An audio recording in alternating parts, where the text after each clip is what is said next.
Hello friend, this is Paritosh. आप देख रहे हैं मनी टॉक। आज इस वीडियो में हम बात करने वाले हैं फंड के बारे में, म्यूचुअल फंड के बारे में। यहाँ पे जो पर्टिकुलर फंड का मैं जो रिव्यू कर रहा हूँ, ये बेसिकली मैंने काफ़ी सारे पैरामीटर्स, फंड फैक्ट शीट को पढ़ने के बाद एक प्रेजेंटेशन सी बना ली, वर्ड में फॉर्मेट में डाल दिया, एंड देन उसका एक पर्टिकुलर रिव्यू दे रहा हूँ। और this fund is ICC Prudential equity and debt fund. This is a aggressive hybrid fund. So basically ये वीडियो उन लोगों के लिए है जिन्होंने अभी तक अपना इन्वेस्टमेंट्स कोई स्टार्ट नहीं करा and they are planning to start. They are planning कि पारितोष मुझे किसी पर्टिकुलर फंड में इन्वेस्टमेंट करना है and I am new to mutual fund kind of thing. मैंने कभी इन्वेस्टमेंट नहीं करा इक्विटी में, तो मैं म्यूचुअल फंड्स के थ्रू इन्वेस्टमेंट करना चाहता हूँ। तो मुझे कौन सा पहला फंड लेना चाहिए?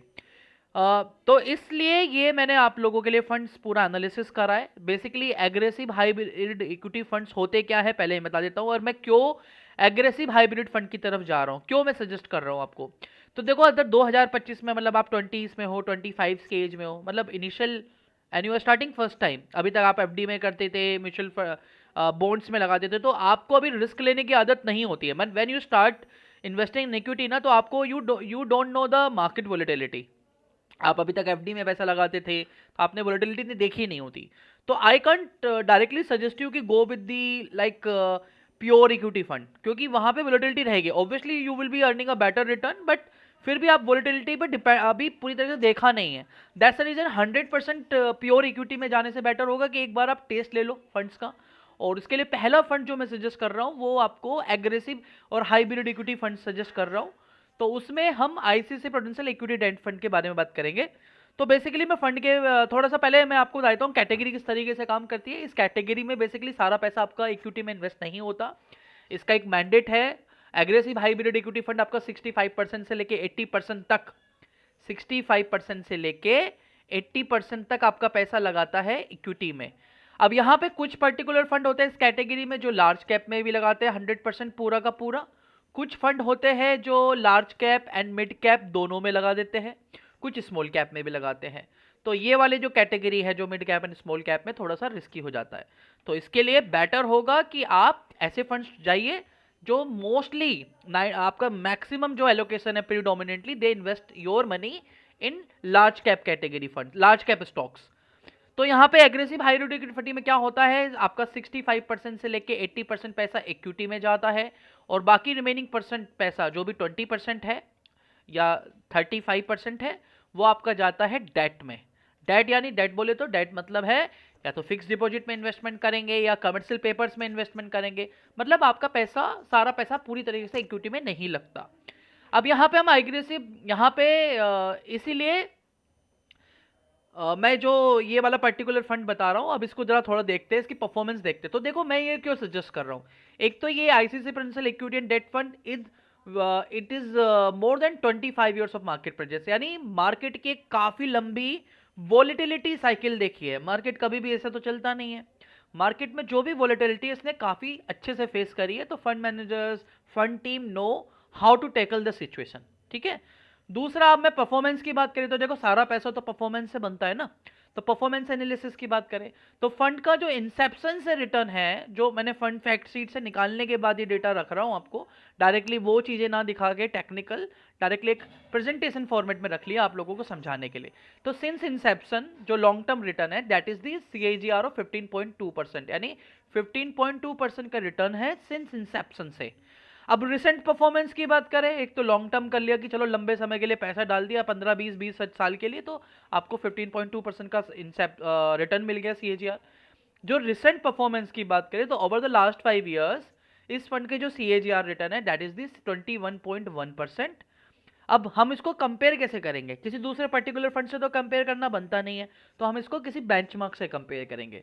तो जितने भी एग्रेसिव हाइब्रिड इक्विटी फंड्स होते हैं उनको कंपैरिजन किया जाता है आपके CRISIL hybrid 35 to 65 aggressive fund का इंडेक्स, जिसका लास्ट 5 ईयर्स का रिटर्न था 13.8%। तो अगर कंपेरेटिवली देखा जाए तो इस पर्टिकुलर फंड ने अपने बेंचमार्क को काफी अच्छे मार्जिन के साथ बीट किया। यहाँ पे 21.11 है। अब यानी अगर आप 10,000 रुपए पहले इन्वेस्टमेंट किए होते आज से 5 साल पहले, तो इस फंड की जो वैल्यू थी उस 10,000 रुपए की आज होती 26,089 रुपीज। फंड ने काफ़ी सारे मार्केट साइकिल देखे हैं, तो ये सब तो मैंने आपको बता दिया। अब हम दूसरी चीज़ों की तरफ चलते हैं। हम यहाँ पे रोलिंग रिटर्न्स देख रहे हैं। तो रोलिंग रिटर्न्स में क्या है कि हमने डिफरेंट डिफरेंट टाइम फ्रेम्स में देखे हैं फंड के रिटर्न और बेंचमार्क के रिटर्न। तो इन 1 ईयर टाइम फ्रेम वी सी कि फंड का जो रिटर्न था 34.50% था, वहीं बेंचमार्क का 23.52%। This is the average return है ना, ये अब मैं एवरेज की बात कर रहा हूँ। लास्ट 2 ईयर्स की बात करें, 2 ईयर रोलिंग रिटर्न्स की बात करें तो डेट इज 25.60, बेंचमार्क का है 16.81, यानी आउट परफॉर्मेंस यहाँ पे आप दिख रही होगी, मैंने आउट परफॉर्मेंस नोट की हुई है। 3 साल की बात करें तो फंड की रिटर्न की 23.25 और आपके बेंचमार्क की होती है 13.28। तो 5 ईयर्स का देख ले, 7 ईयर का देख लीजिए, हर पर्टिकुलर टाइम फ्रेम में, रोलिंग पीरियड में, this fund is beating their benchmark. अगली जो जरूरी चीज आती है, थोड़ा टेक्निकल है, वो ना समझा के डायरेक्टली समझाता हूं। इस फंड का बेसिकली शार्प रेशो है 0.34।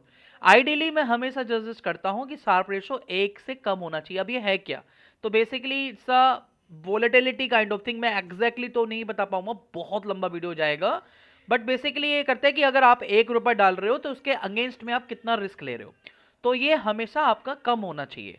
तो this is a 0.34%, this is a very good ratio, Sharpe ratio. वहीं अगर फंड के वोलेटिलिटी की बात करें, लोअर वोलेटिलिटी हमेशा होनी चाहिए फंड की। तो अगर इसके कैटेगरी से कंपेयर करा जाए, स्टैंडर्ड डिविएशन जिसे बोलते हैं, this is a 9.88%, this is a very low volatility is compare to other funds. तो यहाँ पे हमारा ये वाला भी हो गया। अब हम इन्वेस्टमेंट स्ट्रैटेजी की बात करते हैं। तो इन्वेस्टमेंट स्ट्रैटेजी की अगर हम बात करें तो भाई, एक सेकंड दीजिए। तो भाई जैसा मैंने आपको बताया गाइस कि पर्टिकुलर फंड का यहाँ पे, हाँ, पर्टिकुलर फंड का मैक्सिमम एक्सपोजर 65 to 80% आपका लार्ज कैप स्टॉक्स में होता है, क्योंकि ये भी इक्विटी फंड है तो आपका पैसा लार्ज कैप स्टॉक्स में डालेगा, लेकिन majority of your money will go into the large cap stocks for the long term potential. अब ये बेसिकली कॉन्ट्रेरियन बेट लेता है, मतलब under valued sector, under valued stocks उसको पिक करेगा। दैट इज द रीजन कि कॉन्ट्रेरियन बेट लेता है, रिस्की बेट नहीं लेता। This is a good. And they also the fund manager prefer, जो अभी 25 साल का जो रिकॉर्ड है फंड फैक्ट शीट है उसके बेसिस से बता रहा हूं, बाय एंड होल्ड स्ट्रैटेजी पे दे बिलीव इट। अब ये कैसे मालूम चलेगा, इसको कैसे हम सिग्निफाई करेंगे, लाइक कैसे इसको हम देखेंगे, तो वो हमारे लिए सबसे मैटर करता है कि फंड का चर्निंग रेशो कितना है। तो जो फंड का टर्नओवर रेशो है that is the 30%। That means कि फंड के पास जो अभी पुराने स्टॉक्स पड़े थे उनको बेचा नहीं है, उनमें से सिर्फ 30% चर्निंग रेशो हुई है।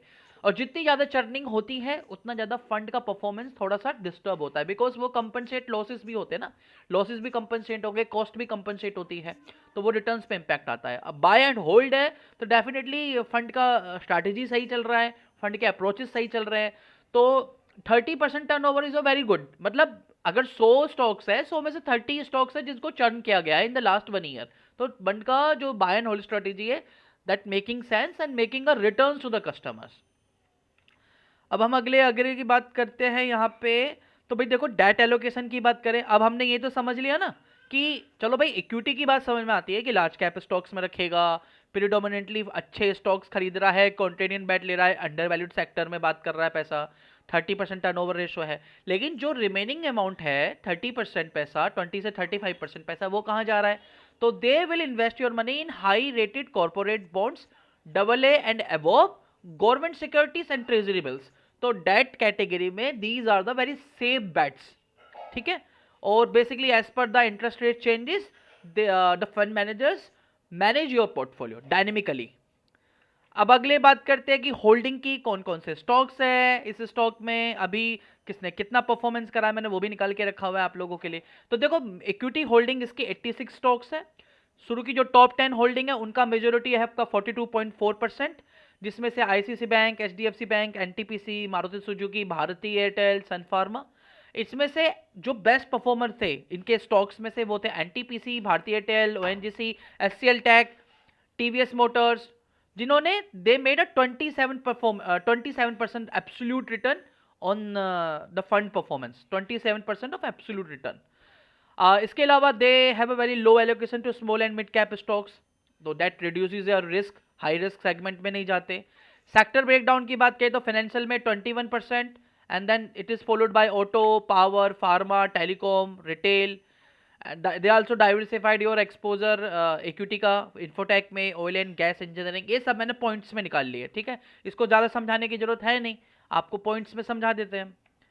अब अगली बात है कि फंड का जो debt portfolio, they focus on moderate to high rated corporate bonds, low exposure to high credit instruments, मतलब जो हाई क्रेडिट इंस्ट्रूमेंट्स होते हैं, ए इंस्ट्रूमेंट्स हो गए या कमर्शियल पेपर्स हो गए, वो दे आर वेरी रिस्की, तो उनमें आपकी होल्डिंग्स कम इन्वेस्टमेंट होती है। और इसको कैसे देखेंगे? इसको देखने के लिए कि फंड की मेच्योरिटी कितनी है, मतलब अब मैं ऐसे सीधी सी बात से समझाऊं, आपने कोई एफडी ली है, उसकी मेच्योरिटी होती है मान लीजिए 5 साल, तो उस फंड का एवरेज मेच्योरिटी कितना हुआ? 5 ईयर्स। इसी तरीके से इस पूरे दैट पर्टिकुलर पोर्टफोलियो की जो होल्डिंग्स है, उसका जो मेच्योरिटी है, average maturity, that is the 2.6 years. तो 2.6 ईयर इज अ गुड, अगर if you are going with the equity funds 2.6 is a good number, तो एवरेज मेच्योरिटी इज अ 2.6। तो भाई अब ये किन के लिए अच्छा ऑप्शन हो सकता है ये फंड? जो भी moderate to high risk appetite investor है, उनके लिए बेस्ट फंड है। लॉन्ग टर्म इन्वेस्टर, मतलब अगर 3 से 5 साल का भी टाइम पीरियड है, you can look into this fund to make money और to save for a very long term, then also you can go, because 3 से 5 साल का पीरियड इसलिए ले रहे हैं कि when you are used to with the equity market volatility, you can go with the higher exposure in higher equity funds. And those wanting lower volatility, जिसको lower volatility चाहिए, definitely they can go into this fund, because pure equity fund में थोड़ा volatility ज़्यादा होगा क्योंकि exposure भी ज़्यादा है large cap का। तो this is a final verdict की बात करें तो देखो, फाइनल वर्डिक्ट यही है कि जैसा मैंने बताया, मतलब अगर आप फंड में अभी तक एफडी में पैसा डालते थे या दूसरे बॉन्ड्स में डालते थे and you are coming first time in equity, तो definitely aggressive hybrid equity fund could be a good option for your portfolio, could be good starting point. You can start your investment, you can start SIP in this fund, and जब आपको 4-5 साल हो जाते हैं तो you can allocate more exposure to small cap, mid cap, large cap category index fund, then you can go, you can start with this fund. So let me know in the comment session ये video आपको कैसा लगा। I hope इस video से आपको help मिली होगी। If you are starting first time, this fund, ICICI prudential equity debt fund या aggressive hybrid equity category could be a game changer for you. So अगर ये वीडियो अच्छी लगे, वीडियो लाइक का बटन है, लाइक जरूर कीजिएगा, चैनल सब्सक्राइब कीजिएगा, और हम मिलेंगे एक नए फंड रिव्यू के साथ में, नए इन्वेस्टमेंट्स के बारे में बात करेंगे। तब तक के लिए धन्यवाद। वंदे मातरम। जय हिंद।